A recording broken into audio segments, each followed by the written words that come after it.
everybody, and welcome to the 5th episode of Mess on Me, with your host, Valentina Giovanna.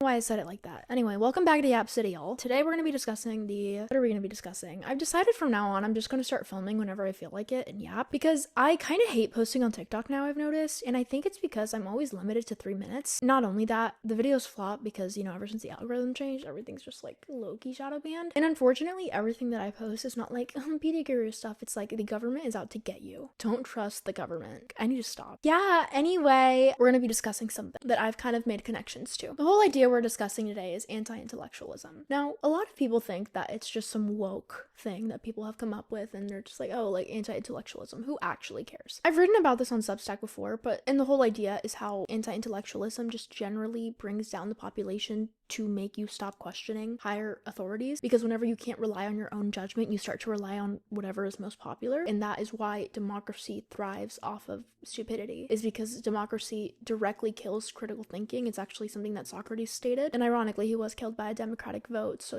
but he very strongly suggested that democracy inherently kills critical thinking because it poses everyone's vote on the same value. And it sounds good in theory. In actuality, what that does is gives informed voters the same weight as uninformed voters. An uninformed voter probably isn't going to vote on what's best for the society. They're only going to vote on what's best for them because they're only educated on likely what they want. Does that make sense? Anti-intellectualism is something that spreads across every single aspect of our planet. So, for example, people tell me all the time, how is it that you're still so kind, so loving after everything that's happened in your life? Like, my origin story could have, sent me on a justifiable break to go and, be evil and, cause harm to others, go on, a rampage thing, start playing guys and, not being very nice to men. But instead, I chose to heal myself and to just end the cycle and to focus on myself instead of, perpetuating these hate cycles. I don't view that in any way as, I'm so much better of a person. I have such a good heart, blah, blah, blah. No, I just generally think that because of the fact that I have a higher level of intelligence, I can compute empathy automatically. I can look through logical fallacies very easily, like it's second nature. I have critical thinking skills. I have pattern recognition. So I'm not gonna get revenge on somebody, not because in my heart I'm such a good person and I don't want to, make them feel the way that I felt. I just know, logically speaking, if I try to get my revenge on somebody who hurt me, they're gonna use that revenge that I did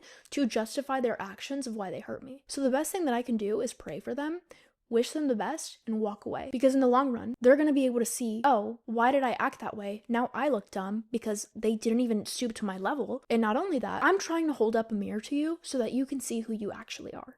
I'm trying to make it so that you can self-reflect on your own, because I do want you to succeed in life. Because what benefit does it bring to me for you to suffer? None. And that's something that isn't inherently a good-hearted trait. That's just something that comes with intelligence, understanding that. And I think that's why we live in a society that lacks so much empathy, is because we live in a society that lacks so much intelligence. So anti-intellectualism isn't just this woke thing that people are on about and who actually cares, and education's indoctrination and all this other stuff. Anti-intellectualism is something very real that is going on in our world, and it is making our world the way that it is. Take Christianity, for example. You have so many people out there who are using it to back up hate, to back up, fascist thinking, to back up exactly the opposite of what it stands for. And nobody questions. People just follow whatever their pastor says or whatever this podcast that's spewing out hate is saying. And because of the fact that they say that it's in the name of God, they excuse it and say that it's okay when that's not okay whatsoever. I love God. I love the Lord with all my heart. Trust me, my last episode was actually my testimony. A lot of the stuff that y'all are saying is just not the way that the Bible is, and it's not the direct translations, but because you don't want to take the time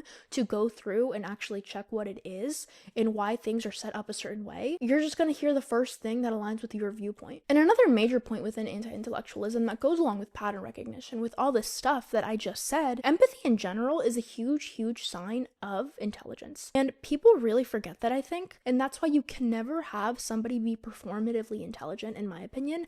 I'm always going to be able to see right through it, because the second somebody tells me something like, I don't like getting into politics, oh, I'm not huge into that, oh this, oh that, or they lack empathy, or they, just any of this stuff in general, I know a lot of the time you cannot argue your viewpoint with somebody because they don't have the intellectual capacity to understand what you are saying. So they're going to be arguing something that is not even the topic of conversation because they are so quick to stick to their label and to whatever identity they've crafted for themselves, whether it be Republican, whether it be Democrat, whether it be conservative, liberal. They're so quick to defend the label without realizing that that's exactly what what they want. It's how they keep us separated as a society. I don't know if you guys have heard about that stuff, how the rich and the elite are making bunkers to hide under because they've been studying what happens whenever the wage gaps get too large. That's not alarming to anybody. Hello? Whatever, I digress. But all I'm saying is, whenever you stop and you question systems a little bit more, why is that harmful, you know? Because any belief system that you have, if it's not able to be questioned or to be debated, it's not a very good belief system in my opinion. That's why I enter every single conversation that I have with people, I don't enter it of like, these are my beliefs, this is this. I'm gonna first hear you out, no matter what you're saying. I might think it's absolute insanity and means you have no heart, but I'm not gonna take it as you have no heart. I'm gonna take that as you just lack critical thinking, you lack empathy, you lack pattern recognition, you lack all these things. You lack intelligence, and it doesn't make you any less of a person. And that's something that you have to be really smart to understand. I wholeheartedly believe you can be educated in certain topics. You can have, a PhD in an area. You can know a lot about stuff, but to have a baseline level of intelligence requires human empathy. It requires critical thinking. It requires pattern recognition. It requires just in general, like emotional intelligence. You cannot be a smart person or claim that you're an intellectual individual if you don't have those components. It's always just going to be performative. It's always just going to be you spitting out facts that you read in some book. Oh yeah, I saw this saying actually. Intelligence is the ability to spew out facts, and wisdom is the ability to connect dots to come to conclusions about said facts. And one huge example of this that I've seen so many people argue about is homeless people. They always say things like, oh, you shouldn't feel bad, they got themselves in that position, who cares, like they probably, they're drug addicts, blah blah blah, you shouldn't help them, all this stuff. Maybe that person is a drug addict, maybe they're on the streets and they got themselves there, but I'm intelligent and I know why things go the way that they do. I can look at a situation and I can see it not for what it is on the surface, but what is underneath. I have a full understanding that a lot of these people who are on the street grow up in foster care, grow up in abusive homes, grew up homes with drug dealing parents, drug addict parents. They grew up in environments that were not safe, where they were predispositioned to be introduced to these things at a young age, where their frontal lobe is not yet developed, where they are so easily susceptible to these harmful things without any guidance to show them elsewhere. And it's so frustrating to me because this was something that I heard so commonly whenever I was going to SMU. And, it's in Dallas, so there's a lot of homeless people in the area. You have SMU, and 10 minutes down the road you have Parkland Hospital. And if you live in Dallas, you know the areas and stuff like that. And just the difference between that and that was so crazy to me. And it was something that broke my heart, because the only difference that y'all have between each other is that your soul came into a different body. Your soul came into a different circumstance. That's it. Quite literally, that is it. For people to judge so quickly, like they got themselves there, blah, blah, blah. Okay, what if you had been born in the exact position that they did? Where would you be? I'm just wondering. And yes, there's a lot of stories of people who are born in circumstances like that and they get themselves out 100%. But we can't just lack empathy for people who are in those situations. You don't know what you would have done in that situation whatsoever. Say foster care, for example. People don't want to do foster care reform. People don't want to, help simulate the middle class. People don't want to help set up systems for homeless people to set themselves back up. People don't want to do that. At some point, if somebody's addicted to drugs and they don't want to help themselves, that's on them 100%. I agree with that. You can't help somebody who doesn't want to be helped, but there are systems that we can establish that make it so that it never gets to that point. Foster care reform is a huge step. Teaching things like critical thinking, like discernment, in schools, to actually allow people to have better judgment on right from wrong. Instead of telling kids, drugs are bad,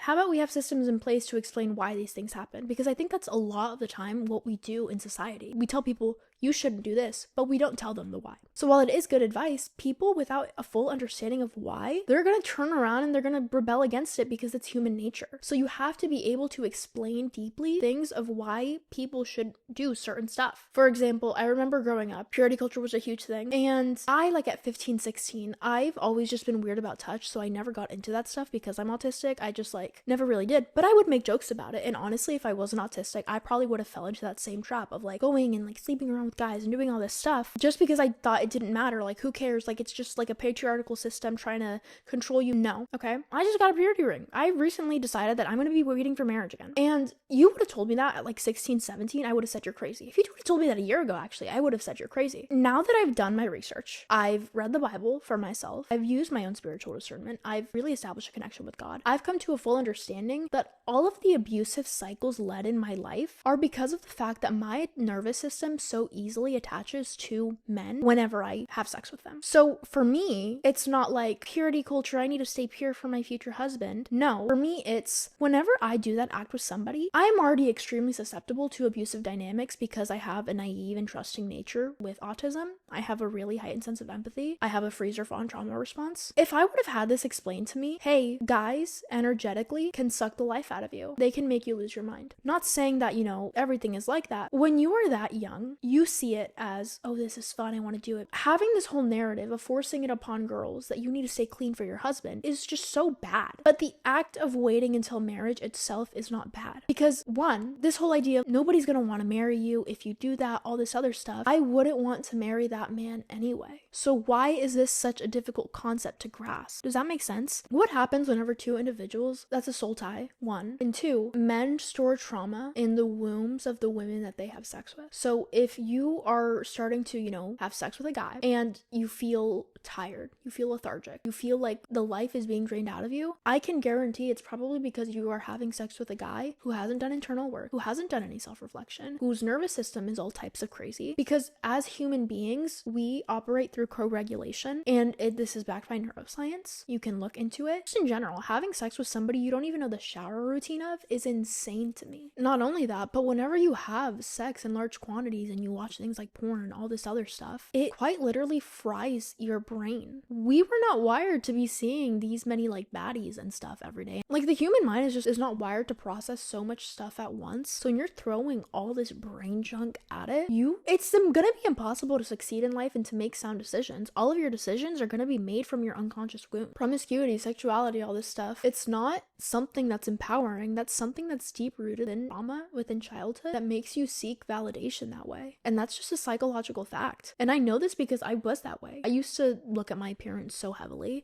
I used to put that on such a huge pedestal, the way that I looked. And obviously I'm still attractive, I'm still beautiful, but it's the least of my worries. I just happen to look like this, but my appearance is something that I wake up in the morning, I do my makeup and I pick my outfit, and that's fun for me because I like taking care of myself, because I love myself inside and out. But to me, my appearance isn't something that I'm thinking about all day. Ooh, does this person think I look good? How do I look right now? Oh, all this stuff. That's not something that I think about at all anymore, honestly. Once I get ready and I'm good. And I'm very confident in the way that I look. But it's not something that I put above my intelligence. It's not something that I put above my character. It's not something that I put above any other aspect of me. Even if I didn't look the way that I looked, I would still have the same confidence levels that I do now, because my confidence is not established within my appearance at all, honestly. Anyway, back to my point on anti-intellectualism. It is a way putting people in this cage and making them think that they're free and that they're not in the cage. Because the easiest way to keep a prisoner trapped is to make them believe that they're happy and that they're not a prisoner. Because why would you want to escape a reality that you think is meant for you? And that's why people say ignorance is bliss, because ignorance is bliss. It's just in general easier for you to believe things without questioning them whatsoever. But in the long run, who exactly does that benefit? Not you. I'm sorry, ignorance might be bliss right now, but if we ever want to come to a point in our world where we're no longer living the way that we are, because the world is so evil, I'm so sorry. I've done lots of research. I know a lot of facts. I know a lot of things about the world that we live in. It's a very dark place, and it sucks, but if you want to make the world a better place, you have to look at yourself and make a change. And that's why I'm huge on self-reflection. I'm huge on looking within yourself. I'm huge on up-leveling pattern recognition, discernment, understanding, empathy. Division is exactly what these people in power want. It is exactly what they want. Demonic root word means to divide. They thrive off of your fear. The frequency, energetic levels of fear, for example, the Epstein files being released, that's a psyop. Yes, they're actually doing these things, but the reason the files are being released how they are now, it's a control tactic. They like seeing the way that people react without being able to do anything about it. Because it's true. The files get released, you still have to go to work the next day. Files get released, people still have to live their lives. We can't necessarily do anything about that right now. Christ is Lord, remember that. So I don't want to sound, ignorant and God's gonna save us,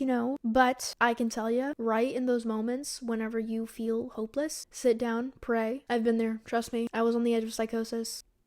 Go check my last episode if you want that story time, lol. But don't lose your hope. Don't lose your love for humanity. Don't lose your compassion. Don't lose your empathy. Remember Ephesians 6:12, your fight is not against flesh and bone, but with energies. The demonic entities, the spirits take hold over your mind and stuff. Pray, fast, get into the word. And that's the thing with anti-intellectualism in itself also. These people who are elite, that are in power, they don't have to hide the truth because nobody can even interpret it correctly. Everyone's so busy arguing with each other about what is right and what is wrong that nobody's actually doing their own information seeking, if that makes sense. People are just so quick to bandwagon off a certain title based on surface level beliefs that they were brought up within, without questioning themselves, without questioning systems, without questioning anything, because we have been conditioned to fear questioning. Deep within your nervous system, deep rootedly, whenever these TV shows paint pictures of people who are woke and people who are, nerdy characters being made fun of, like the dumb character's always the cooler one. It makes you subconsciously fear being ostracized by society. It makes questioning seem weird and like it's like, oh, you shouldn't do that, like you're weird, nobody's gonna want to talk to you. And at our core, humans crave unity, they crave connection to others. So a lot of people are never going to question anything because they don't want to step outside of whatever box they are living in. Unfortunately, I'm not wired that way. Unfortunately, I am aware of it all, whether I would like to be or not. Maybe that's why God put me here today to share. But what I'm saying is, please don't fall for it. Let yourself hold knowledge. Let yourself seek out stuff. If you have a question, look it up. If you have something that's like, this doesn't sit right with me, speak up on it. It doesn't make you difficult. It doesn't make you hostile. It doesn't make you a bad person to question things. If anything, that's something that's huge within like religious aspects, I think also, is being a Christian. People are like, no, don't question God. I'm not questioning God. I'm questioning a pastor. I'm questioning a certain person. I'm not questioning the Bible. I'm trying to understand it more. God wants you to ask questions because God wants to be able to come and show up and show out for you. So whenever you have this idea in your head that I have to stick to book, I have to do whatever society tells me that I have to do, you're never going to grow as a person. And in turn, on a collective level, we're never going to grow as a society. All these ego games and push and pull things, especially within dating dynamics, it's all just a lack of self-reflection components. It's a lack of people wanting to look within themselves and understand, if I want to find my soulmate, I have to first find my soul. Because the Greeks spoke of 3 different types of love: agape, eros, and philia. So philia is like friendship love. Agape is unconditional love that you would have for like your child or something. And eros is desire. Eros alone is just lust. A lot of you guys are falling not in love, but you are falling in eros, pure desire. Once that illusion of who you thought you could become with them, the projection of who you thought they were, wears off, you guys don't like each other anymore. And you're only staying because you have a literal like nervous system attachment. Your brain receptors now depend on this person like a drug. You can become addicted to a person. It's why abuse dynamics get so bad, because it's quite literally like going through withdrawals like you would for a drug. So whenever you don't have the intelligence level to recognize things like this, because you don't read philosophy,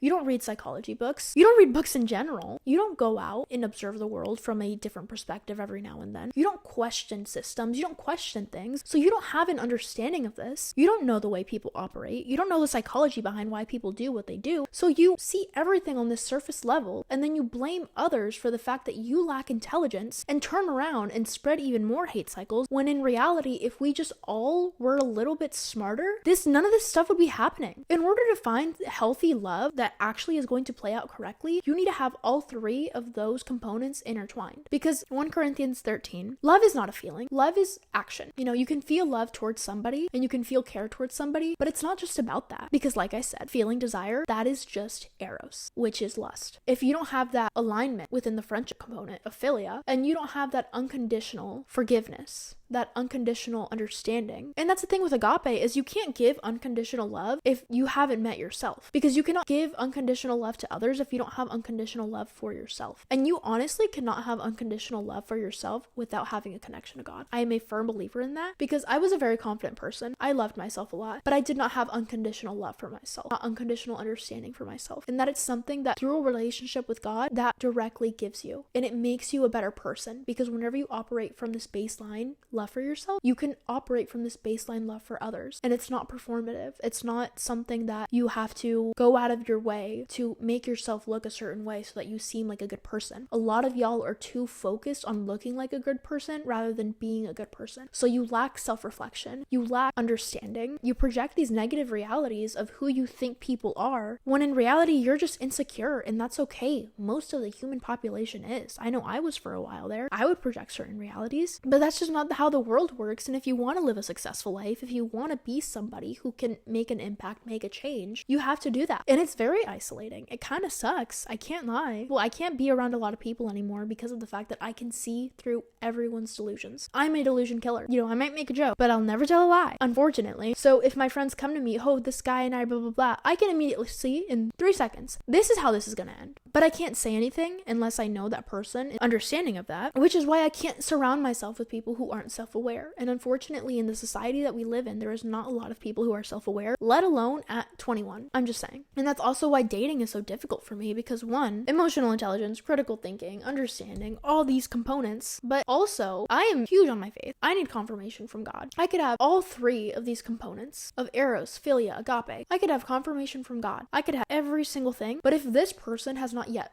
met themselves enough to understand that they are worthy of love just for being who they are, then I can't put myself on the line trying to pursue something that isn't actively pursuing me back. Does that make sense? So people always ask me, they're like, how do you handle a situation like that? And I'm like, because of the fact that I don't operate from eros, because that's what that is. Attachment is just heightened eros and deficient agape. So you feel like this person owes you something. You feel as though you need to have this person in your life playing a certain role and that they belong to you in some way. And yes, the Bible says, I am my beloved's, my beloved is mine. 100%. And that's a covenant. That's what happens when you come into a union of marriage and stuff like that. But before that happens, people are people on their own. And you cannot have a comfortable union. You cannot have a covenant without 2 whole individuals. Because if 2 people are operating from their wounds, they are only ever going to take that out on each other. Your relationship isn't toxic because this person sucks. Your relationship is toxic because you refuse to meet a certain part of yourself. So you have this person brought in who is mirroring your exact wounds, and you guys clash and butt heads, but you seemingly have so much love for each other, when in reality, you don't love yourselves enough to understand what healthy love even looks like. Just overall, anti-intellectualism makes it so that you take things personally. It makes it so that you stop questioning the system. It makes it so that you more easily categorize yourself within a certain group because it's who you're told that you have to be. You don't have to be anything. You don't have to identify yourself with anything. Whenever you identify yourself with something, you're subconsciously making it so that you want to defend that role because it's who you believe yourself to be. But we are all souls having a human experience. You're not anything. You're whoever you can,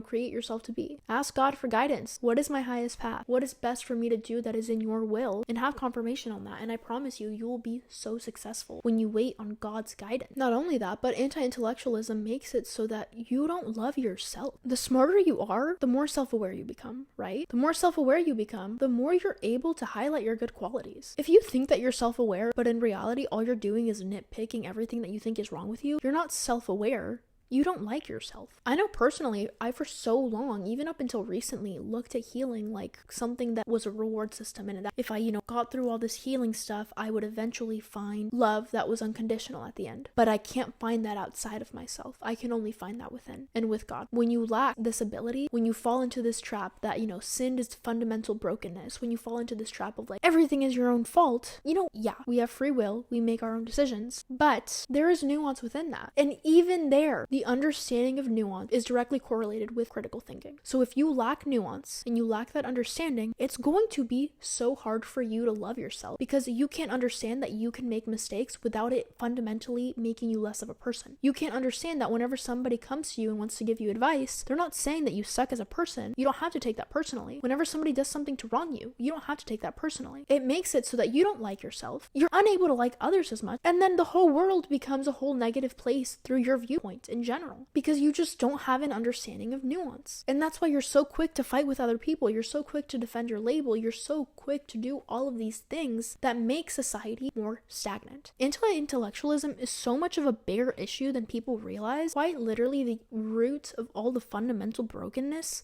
that we have within our society. Like, oh my goodness, the amount of times that I've had women DM me asking me, hey girl, saw your profile, thought you were really cute, have you ever looked into OnlyFans? I'm making 6 figures a month and my agent does everything for me. If you want me to tell you more, just let me know. XX, bye girl.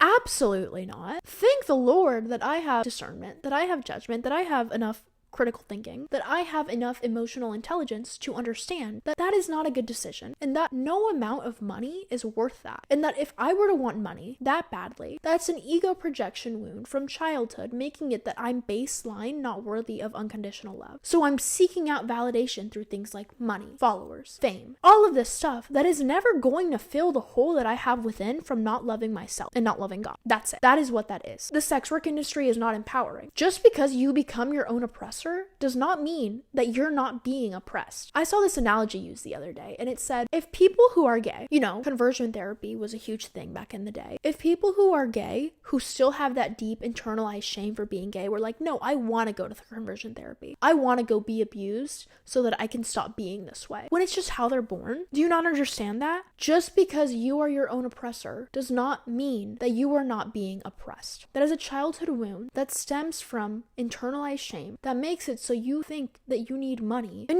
once again, there's nuance within that as well. If there's a mother out there who needs to provide for her kids and stuff like that, and she has quite literally no other option, that's completely understandable. But at the same time, why are there not institutions in place to help out mothers who are experiencing this? As a society, why do we even have women who need to sell their bodies in order to feed their children? Why is that happening? People are like, what if she needs to do this? What if she needs to do that? Why don't we question the root issue rather than trying to defend oppression? Why is that such a crazy concept to grasp? And the thing is with me is that these women are DMing girls who are young, freshly 18, because I've been getting these messages since I was like 18. They're DMing these girls with these huge amounts of money who don't yet have fully developed frontal lobes, and they're making them go into these decisions that are lifelong decisions. You can't take that back. Even if you stop doing it, even if you try to erase it from the internet, a digital footprint is a digital footprint. That's something so huge that people don't realize. Like, why don't we question that more? Why is that okay? There's research showing that it quite literally makes men more violent. All this other stuff that happens is because of the introduction of the sex work industry. As a society, men are viewing women as less because of the stuff in their brain is rewiring them to be able to do that. Why is sex this thing where it's like, I want to get my head bashed into this? Why are we romanticizing abuse? Call me woke. Call me whatever you want. I don't care. It's not okay. And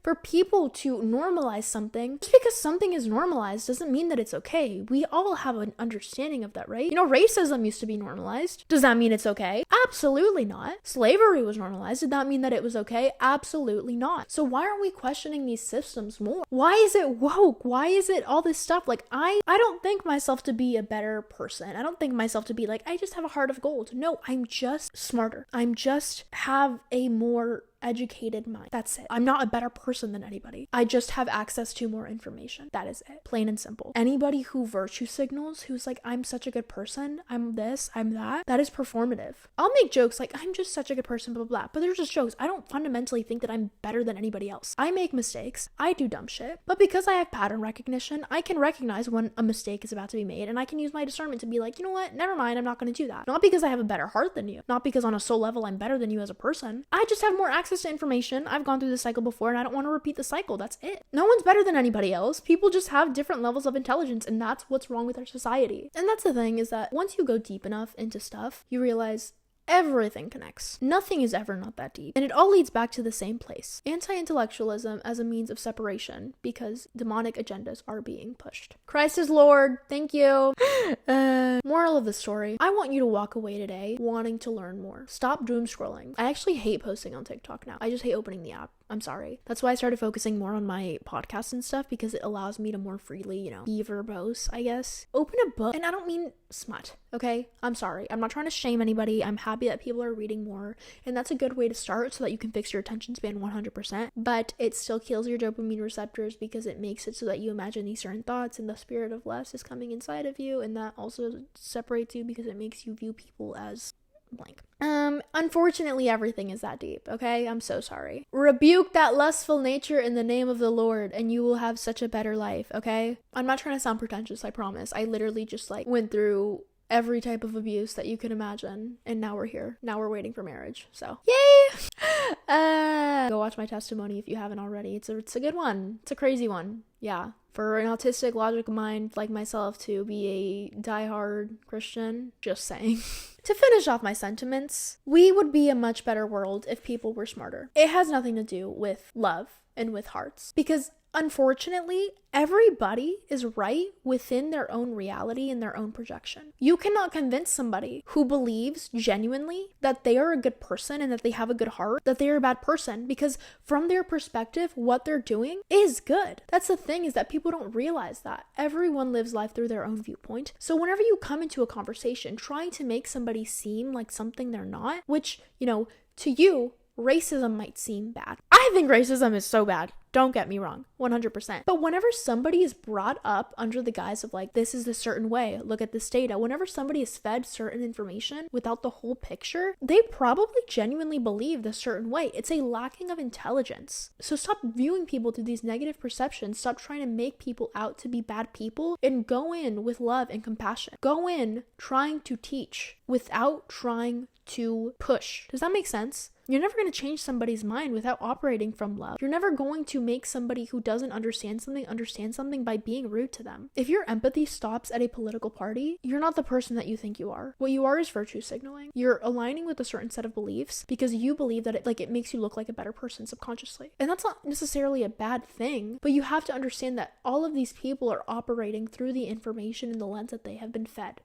And at some point, it is your job to get educated. But if we keep pushing these negative perceptions on either side of everything that is going on, nobody is going to want to have an open discussion. A lot of y'all are arguing the same root things, but you went about them different ways because of the fact that you were brought up differently. Republicans, for example, my tax dollars better not be going to children who need food in cafeterias, blah, blah, blah, like these lazy workers, all this stuff. It's like that one meme where it's like the billionaire hoarding all the cookies and he blames the immigrant like he took your cookie. And they're playing you like puppets. That's what's going on. But because of the fact that these people don't have the intellectual capacity to question the system, they believe it so easily. What we need to be doing is understanding the importance of education. We need to be understanding the importance of critical thinking instead of pushing this narrative of like, you're just a bad person. You're just a bad seed. Because nobody ever wants to hear that they're a bad person. People don't want that. If you want to make a change, you need to look within yourself. You need to look at your own projections before you look at anybody else. It's like Jesus says, the first person to cast a stone is he who has not sinned. Very simple. You cannot